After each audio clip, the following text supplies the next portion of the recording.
Hello my dear students, my name is Pranjal Tripathi and I teach you physics. Today I am going to teach you the remaining part of chapter 1, that is light, reflection and reflection. आज मैं आपको इस chapter का जो बचा हुआ part है वो आगे प्रोसीड करूँगा, पढ़ाऊँगा. In the previous video I have covered some topics related to this chapter. That were what were the rules for image formation in case of concave mirror and how the image was forming in concave mirror. अभी तक हम लोगों ने क्या पढ़ा था कि concave mirror में क्या रूल्स होते हैं, कैसे इमेज बनती है. रूल्स वही थे, 4 rules were there and image formation के केसेस कितने थे? 6 केसेस थे. कितने? 6 case. Now we will study how the image is form in case of convex mirror. अभी तक कॉन्केव पढ़ा, अब पढ़ेंगे कॉन्वेक्स मिरर. अब कॉन्वेक्स मिरर में इमेज कैसे बनती है इसके भी कुछ रूल्स हैं. अभी तक हम लोगों ने जैसे रूल्स पढ़े थे कॉन्केव मिरर में, वैसे कॉन्वेक्स में भी कुछ रूल्स हैं. तो आइए डिस्कस करते हैं first rules. So rule number first indicates that if any ray coming into the direction of focus, अगर कोई रे ऐसी आ रही थी कि वो फोकस के डायरेक्शन में जा रही थी, फोकस पॉइंट के डायरेक्शन में जा रही थी, तो after reflection it gets parallel to the principal axis. Reflection होने के बाद ये रे किस पैरेलल हो जाती है? किसके? प्रिंसिपल एक्सिस के. सेकंड रूल क्या है? Second rule is just vice versa of first rule. In this rule if any ray is coming parallel to the principal axis it gets reflected in the direction when it is produced back it cuts the focus point. मतलब क्या है कि कोई भी रे आ रही है जो कि पैरेलल है प्रिंसिपल एक्सिस से, ये है principal axis and this ray is coming parallel to the principal axis.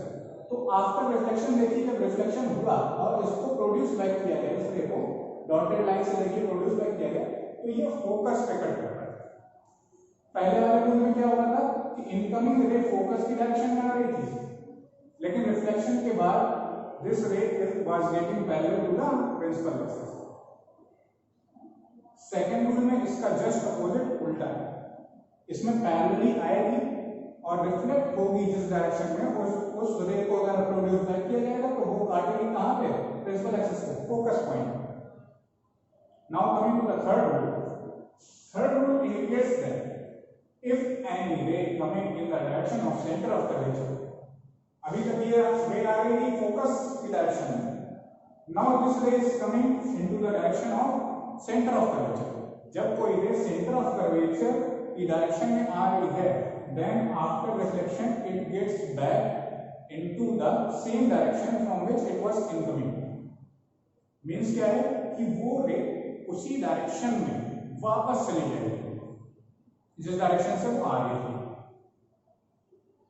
ये एक तरीके का केस वैसा ही हो गया कुछ ना कुछ जो कि हम लोगों ने रिफ्लेक्शन में केस पढ़ा था, लॉज ऑफ रिफ्लेक्शन में, when the incident ray is normal to the reflecting surface. जब इंसिडेंट रे रिफ्लेक्टिंग सरफेस से नॉर्मल का एंगल बनाता है, 90 डिग्री का एंगल बनाता है. तो यहां पर देखिए इंसिडेंट रे ये आ रही है और इसका सरफेस देखिए, इंसिडेंट रे की डायरेक्शन ये, इसका सरफेस देखिए यहां पर कुछ ऐसा है. जो मिरर है कॉन्वेक्स मिरर, इसका सरफेस यहां पे कुछ सिमिलर टू दैट. तो हम देखेंगे कि जो इंसिडेंट रे आ रही है वो 90 डिग्री का एंगल बना रही है. किससे? सरफेस से. ये इंसिडेंट रे and this is surface. See here it is 90 degree. तो ये रूल आप लोग समझ गए होंगे कि अगर कोई रे सेंटर ऑफ कर्वेचर की डायरेक्शन में आ रही है तो वो उसी डायरेक्शन में वापस रिफ्लेक्ट बैक हो जाएगी. The fourth rule is very simple. ये आप लोगों को आपने कॉन्वेक्स में कॉन्केव मिरर में भी ये रूल पढ़ा था, that if any ray makes any angle with principal axis, that is i, it gets back, it reflects with the same angle. जो एंगल ये इंसिडेंट रे बना रही है इससे, प्रिंसिपल एक्सिस से बना रही है, सेम वही एंगल से वो रे रिफ्लेक्ट होगी, वही एंगल बनाएगी प्रिंसिपल एक्सिस से. देखिए जो आई है angle I is equal to angle R. This rule indicates that angle I is equal to angle R. Now we will understand how the image is formed in case of convex mirror. There are two cases in this. Similar to that in concave mirror the cases were 6. concave mirror में जो cases थे वो 6 थे. Initially concave mirror में क्या था कि object infinity में रखा था, उसकी इमेज पॉइंट साइज बन रही थी. जैसे जैसे ऑब्जेक्ट को पोल के पास लेके आ रहे थे तो इमेज का साइज बढ़ रहा था. लेकिन उसमें 6th केस में आप लोग देखेंगे, 6th केस में ऐसा नहीं है. 6th केस में जब ऑब्जेक्ट को रखा किसके पोल के और फोकस के बीच में, तो जो इमेज बनी थी वो बनी थी इरेक्ट. इरेक्ट मीन सीधी बनी थी, और बाकी 5 केसों में बन रही थी रियल एंड इन्वर्टेड. तो that 6th case was very important. Erect बनी थी और वर्चुअल बनी थी. वर्चुअल क्यों बनी थी? क्योंकि डॉटेड लाइन से बनी थी वो इमेज. यहां पर देखते हैं पहले केस में क्या है. In the first case the object is kept at infinity. When the object is kept at infinity. जब ऑब्जेक्ट को कहां पर रखा? इंफिनिटी पे. इंफिनिटी में मतलब और दूर रखा. ऐसे ही कॉन्केव मिरर में भी जो हम लोग ले रहे हैं फर्स्ट केस यही था कि ऑब्जेक्ट को इंफिनिटी पर रखा है. इसमें भी सेम सिमिलर टू दैट वैसे ही. तो ए भी हमारा कोई ऑब्जेक्ट है, इसको इंफिनिटी पर रखा. Then the rays coming from that object are parallel. ये तो आप सबको पता है कि इंफिनिटी में कोई ऑब्जेक्ट रखा रहता है तो उसकी रेज क्या होती हैं? पैरेलल होती हैं इसके प्रिंसिपल एक्सिस पे. This is my principal axis अब, and these rays are coming from this object. these ray are coming. ये रेज हमारी इस ऑब्जेक्ट से आ रही थी and are getting reflected in this direction. देखिए ये रे आई और इस कॉन्केव मिरर से टकरा कर रिफ्लेक्ट बैक होकर इस डायरेक्शन में चली. ये रे आई रिफ्लेक्ट बैक होकर इस डायरेक्शन में चली. बट जब हम लोगों ने इस रे को प्रोड्यूस बैक किया, पीछे लेकर आए डॉटेड लाइंस के थ्रू, तो हम लोगों ने देखा कि ये दोनों रेज आपस में एक दूसरे को फोकस पॉइंट पर कट कर रही हैं. अब क्योंकि ये जो इंटरसेक्शन पॉइंट था ये इमेजिनरी लाइंस का था. इमेजिनरी लाइंस और वर्चुअल लाइंस. क्यों? क्योंकि ये डॉटेड लाइंस देख रहे हैं आप. डॉटेड लाइंस मतलब क्या है? Virtual lines, imaginary line. Real में वो रे नहीं है. रियल रे तो ये है आपकी सॉलिड लाइन में. लेकिन हम लोगों ने जब प्रोड्यूस बैक किया इसको, पीछे लेकर आए, इन रेस का हम लोगों ने डायरेक्शन देखा, तो हम लोगों को क्या पता चला कि ये दोनों रेस आपस में एक दूसरे को फोकस पॉइंट पर कट कर रही हैं. और जहां दो रेस आपस में एक दूसरे को कट करती हैं वहीं क्या होता है? Image formation. वही इमेज फॉर्मेशन होता है. तो फर्स्ट केस में हम लोग क्या देखेंगे कि when the object was kept at infinity, the image was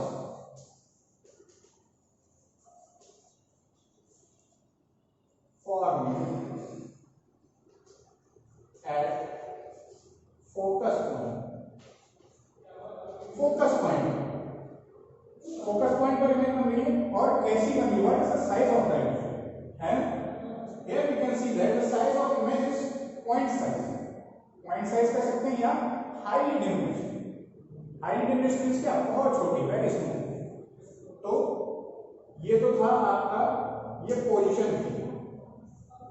what was the position of image? Position of the image was at focus. Now what is the size? Size क्या है? Size is highly diminished. Highly diminished means very small. Highly diminished means what? Very small, point size. What is the nature of the image? Nature of the image is, as we can see, that the rays are virtual. तो nature of the image क्या होगा? Virtual and erect. आपको बता चुका हूं, दो चीजें साथ साथ चलती हैं, virtual and erect and real and inverted. अगर इमेज वर्चुअल होगी तो इरेक्ट होगी। अब इमेज क्यों वर्चुअल है? क्योंकि यहां पर वर्चुअल लाइन से होके बन रही है वो इमेज, तो वर्चुअल होगी तो इरेक्ट होगी। ये virtual and erect is the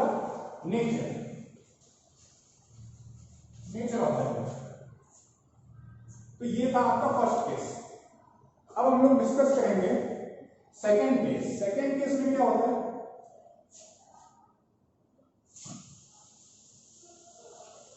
second case में आप लोग देखेंगे कि ऑब्जेक्ट को कहां रखा है? पोल और इंफिनिटी के बीच में। The object is kept at the object is kept between pole and infinity. Object कहां रखा? पोल और इंफिनिटी के बीच में। जब ऑब्जेक्ट को पोल और इंफिनिटी के बीच में रखा है तो आप लोग देखेंगे कि एक रे यहां पर पैरेलली आ रही है, और आपको पहले तो मैंने बताया था when any ray is coming parallel to the principal axis then it gets reflected into the direction when this ray is produced back it cuts the principal axis at focus. ये आपको मैंने बता चुका हूं, ये पहले भी बताया है मैंने कि कोई रे अगर प्रिंसिपल एक्सिस से पैरेलल आ रही है तो रिफ्लेक्ट बैक होकर वो उस डायरेक्शन में जाएगी। फिर जिस डायरेक्शन में जाएगी उस रे को हम लोग क्या करेंगे? प्रोड्यूस बैक करेंगे डॉटेड लाइन से। और ये डॉटेड लाइन कहां पर कट करेगी प्रिंसिपल एक्सिस को? Focus point. अब यहां पर कॉम्बिनेशन है किसका? पहले रूल का और तीसरे रूल का। तीसरा रूल आपको मैंने क्या बताया था? व्हेन एनी रे was coming in the direction of center of curvature, जब कोई रे सेंटर ऑफ कर्वेचर की डायरेक्शन में आ रही है then it gets reflected back into its original direction, or we can say that the incident ray gets reflected into its original direction। जहां से वो आ रही है उसी डायरेक्शन में रिफ्लेक्ट बैक होकर चली जाएगी। तो देखिए ये रे यहां पर आ रही थी और रिफ्लेक्ट बैक हो गई, लेकिन जब हमने इसको प्रोड्यूस किया इसके कॉन्वेक्स मिरर के बिहाइंड पीछे, तो हमने देखा कि ये रे यहाँ पर सेंटर ऑफ कर्वेचर कट कर रही है और पॉइंट मिला हमको ये point. This point is the intersection point of both the rays. अब क्योंकि यहाँ पर भी देखेंगे हम कि जो ये रे है ये वर्चुअल रेस है। क्यों? क्योंकि डॉटेड लाइन से मिलकर बनी। यहाँ पे भी इमेज का नेचर क्या होगा? वर्चुअल। और वर्चुअल जैसे ही होगा तो ये देखिए आपको इमेज अपने आप इरेक्ट मिलेगी इस केस में। तो यहाँ पर ये चीज प्रूफ होती है कि क्या मैंने बताया कि वर्चुअल और इरेक्ट देखिए आपको साथ में मिल गया, दोनों ये चीज साथ में चलती, वर्चुअल और इरेक्ट। अगर आपकी वर्चुअल में होगी तो इरेक्ट तो अपने आप होगी, सीधी मिलेगी, इरेक्ट मींस स्ट्रेट, सीधी। सो अब हम लोग इसकी पोजीशन, नेचर और साइज के बारे में बात करें। What is the size of image in case 2? What is size? Size is smaller than that of object। आप लोग देख सकते हैं कि ऑब्जेक्ट का साइज बड़ा है लेकिन इमेज का साइज उससे छोटा है। The size of this image is smaller than that of object। Object के साइज से छोटा है। और नेचर कैसा है इसका? नेचर क्या है? Virtual and erect. पोजीशन क्या है? पोजीशन क्या है इसकी? Between focus and pole. See this is focus and this is pole, तो इन दोनों के बीच में ये इमेज बन रही है। तो position is between focus and pole. So students, these are very simple but you have to see it very carefully कि रेस कहां से आ रही है, किस डायरेक्शन में जा रही है, कहां हम प्रोड्यूस कर रहे हैं, कहां ये सब रेस कट कर रही है एक दूसरे को। जहां दो रेस एक दूसरे को कट करेंगी वहीं पर इमेज बनेगी। ये चीज आपको वेरी केयरफुली अपने दिमाग में रखनी है कि फर्स्ट केस में क्या होगा। फर्स्ट केस तो वेरी सिंपल, बहुत ही सिंपल है कि इंफिनिटी पर कोई ऑब्जेक्ट रखा है, उससे पैरेलली आएंगे, रिफ्लेक्ट बैक हो गई, उनको प्रोड्यूस बैक किया, ये पॉइंट पर कट कर देंगे, यहीं पर इमेज बन गई। सेकेंड केस में हाँ थोड़ा सा दिमाग लगाने की जरूरत है। इसमें आपको करना क्या है, पहला केस और तीसरे केस का कॉम्बिनेशन है। पहले केस में क्या था कि पैरेलली कोई आ रही थी, पैरेलल किसके, प्रिंसिपल एक्सिस के। अब ये प्रिंसिपल एक्सिस ये पैरेलल आई, रिफ्लेक्ट बैक हो गई। अब इस जो रिफ्लेक्ट बैक हुई है उसको प्रोड्यूस करेंगे पीछे से, किसके पीछे, मिरर के पीछे प्रोड्यूस किया। देखिए फोकस पर कट किया। सेकेंड रे जो है वो सेंटर ऑफ कर्वेचर के टुवर्ड्स जा रही है, सेंटर ऑफ कर्वेचर के टुवर्ड्स जा रही है। फिर ये रिफ्लेक्ट हो गई, लेकिन जब इसको भी प्रोड्यूस कर किया तो ये कट कहाँ की, सेंटर ऑफ कर्वेचर। अब देखिए दोनों रेस, एक तो ये एक तो ये दोनों रेस आपस में कट की इस पॉइंट पर। अब जहां पर कट कर गई ये दो रेस, वहीं पर आपका इमेज फॉर्मेशन हो गया। अब आपको ये क्वेश्चन पूछा जाएगा एग्जाम में कि what happens when the object is kept at infinity in case of convex mirror. Convex mirror के केस में तब क्या होगा जब ऑब्जेक्ट को इंफिनिटी पर रखा जाएगा। What will be the size of image? What will be the nature of the image? तो हम कह सकते हैं कि the size will be point size or height image, and the nature of the image is virtual and direct. इस case में virtual direct, इसमें भी virtual and direct। कॉन्वेक्स में आपके केवल दो केसेस हैं और दोनों ही वेरी सिंपल, बहुत ही सिंपल। कॉन्केव में आपको 6 केस पढ़ने को मिले थे, इसमें केवल 2 cases. Our next topic is sign convention for spherical mirror. Spherical mirror either it is concave or convex.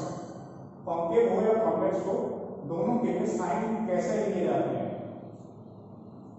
सबसे पहले कोई आपने मिरर ले लिया, let us suppose it is concave mirror. The first rule says that the object is always kept on the left side of this spherical mirror. जो भी spherical mirror है आपका, either it is convex or concave, you have to take the object on the left side, like this. First rule says that. अब second rule क्या कहता है, the height above the principal axis. This is principal axis. This is what? This is what principal axis. जो भी height इसके ऊपर ली जाएगी प्रिंसिपल एक्सिस पे, that will be taken as positive, and the height below principal axis is taken as negative. जो कुछ भी हाइट है, जो भी हम लोग मेजर करेंगे, अगर वो हाइट हमें प्रिंसिपल एक्सिस से नीचे मिल रही है तो वो आपकी क्या होगी, नेगेटिव काउंट होगी, नेगेटिव डायरेक्शन होगी, उसको हम क्या नेगेटिव साइन के साथ लेंगे। इन case of the distance measuring along the direction of light, अगर direction of ray of light आपका ये है, जो इससे ऑब्जेक्ट आपने यहाँ पर रखा था, ये ऑब्जेक्ट रखा था, इससे जो लाइट रेज निकली, अगर आप इस डायरेक्शन में आप डिस्टेंस ले रहे हैं, then it would be taken as positive. But if you are taking opposite to the direction of ray of light, then it is taken as negative. ये क्या है, distance opposite to the direction of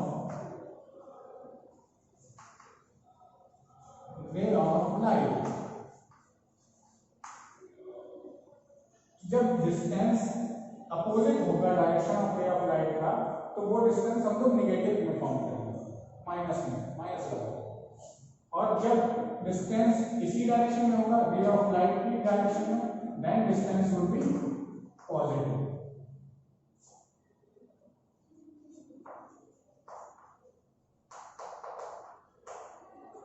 सो ये थे अभी तक आपके sign convention regarding spherical mirror. अब हम लोग क्या पढ़ेंगे, what is the relation between u, v and f। सबसे पहले ये जानना जरूरी है कि u क्या है, v क्या है, f क्या है। u is the distance of object। सबसे पहले हेडिंग डाल लेते हैं, relation between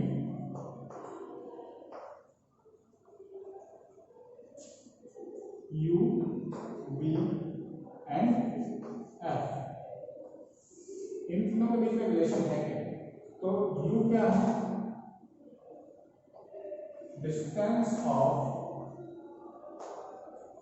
object.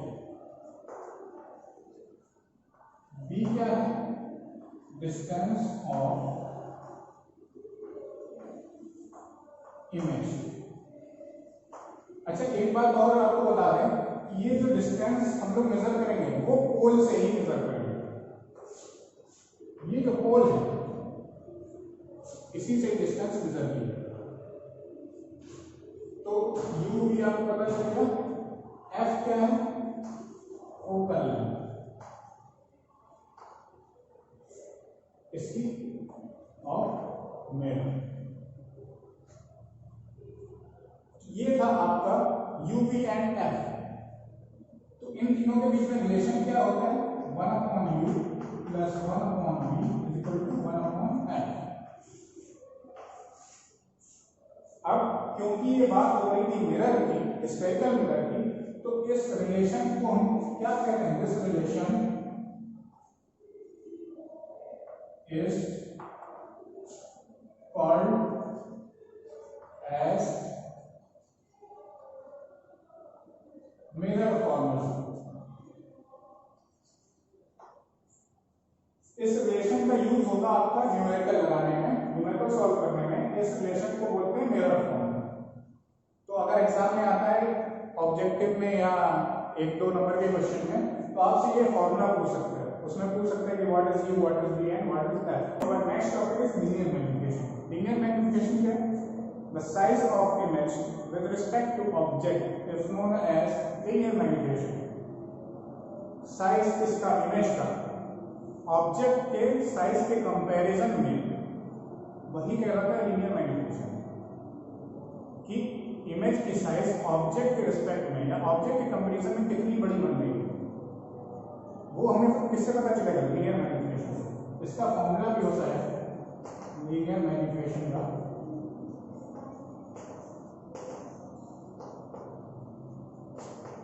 h2/h1। h2 is what? The height of image. Height of image upon height of object.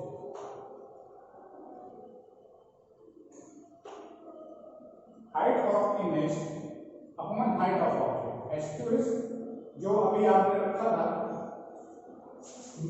ऐसे करके, तो जो मान लीजिए आपका कोई ऑब्जेक्ट रखा है कॉन्वेक्स मिरर में, ठीक है, तो आपकी एक रे ये गई और एक रे यहां पर आपकी इमेज बनी, ठीक है, एक रे ये गई, एक ये, तो यहां पर आपकी इमेज बनी। तो हाइट ऑफ इमेज, ये a डैश b डैश, ये ए बी ऑब्जेक्ट है, हाइट ऑफ ऑब्जेक्ट a, दोनों ही पॉजिटिव दिए जाएंगे। क्यों? क्योंकि प्रिंसिपल एक्सिस से दोनों क्या हो रहे हैं, ऊपर साइड हो रहे हैं। अब लीनियर मैग्निफिकेशन का एक और फॉर्मूला है -v/u। v is what, the image distance of image, that is v, और u क्या है, डिस्टेंस ऑफ ऑब्जेक्ट। अब ये माइनस साइन क्यों लगा है, क्योंकि v/u होता है नॉर्मली, इसका फॉर्मूला होता है लीनियर मैग्निफिकेशन का v/u, लेकिन ये -u इसलिए लिया है क्योंकि ऑब्जेक्ट देखिए हमेशा लेफ्ट हैंड साइड में रखा जाता है। इसके मिरर। और मैंने बताया था कि जब ये आपका पोल है, सभी डिस्टेंस आपकी पोल से ली जाएंगी। ऑब्जेक्ट रखा है पोल के लेफ्ट हैंड साइड, डायरेक्शन क्या हुई मेजर करने की? Opposite to the direction of ray of light. Ray of light की डायरेक्शन ये है, ऑब्जेक्ट लेफ्ट हैंड साइड में रखा है, तो पोल से लेफ्ट हैंड साइड हम गए, तो हमारी डायरेक्शन मेजर करने क्या हुई? ये। और direction opposite to the direction of ray of light is always taken as negative. तो ये माइनस इसलिए लिया गया, क्यों? क्योंकि ऑब्जेक्ट रखा है लेफ्ट हैंड साइड में, तो जब डायरेक्शन हम लोग मेजर करेंगे तो वो रे ऑफ लाइट के डायरेक्शन के अपोजिट निकलेगी, अपोजिट निकलेगी डायरेक्शन, इसलिए माइनस किया। Students, till now we have studied about what is reflection and all the topics related to reflection. Now coming to the second major topic in this chapter, which is refraction of light. अभी तक हम लोगों ने बात की reflection की, उससे related जो भी चीजें थी, इमेज फॉर्मेशन वगैरह वगैरह, वो अभी तक हम लोगों ने पढ़े। अब हम लोग पढ़ेंगे एक second major topic, that is refraction of light.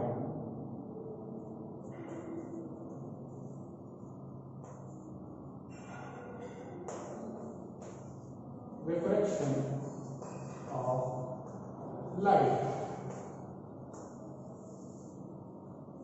Refraction of light is also a phenomenon in which the incident ray bends towards normal or goes away from the normal when it comes from first medium to another. जब पहले medium से दूसरे medium में light रे travel करेगी तो वो bend हो जाती है, बेंड हो जाएगी क्या? अवे, दूर भाग जाएगी नॉर्मल से। तो इस फेनोमेना को बोलते हैं क्या? Refraction of light. मींस कहने का ये मतलब है कि रे अपनी ओरिजिनल डायरेक्शन में नहीं जाएगी, उससे डेविएट होगी कुछ ना कुछ।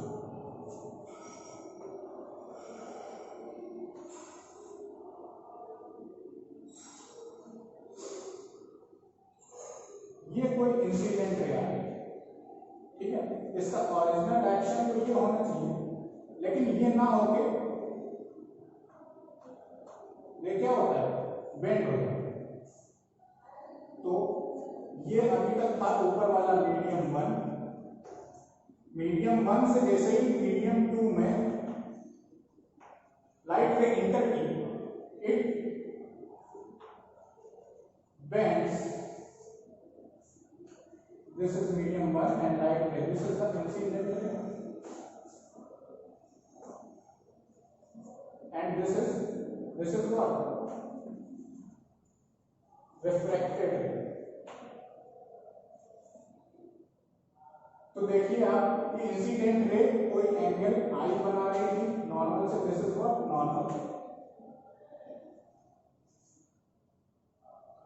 नॉर्मल ये लाइन है आपकी, इंसिडेंट रे कुछ आई एंगल बना रही थी, और रिफ्रैक्टेड रे जो है आर, ये है आर को क्या बोलते हैं?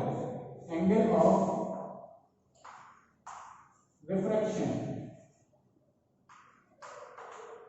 और आई को क्या बोलते हैं? Angle of incidence. तो रिफ्रैक्शन के केस में angle of incidence is never equals to angle of refraction. Angle I never equal to angle R. तो फिर से एक बार समझ जाइए कि when the ray of light travels from one medium to another, it deviates from its original path either towards normal or away from the normal.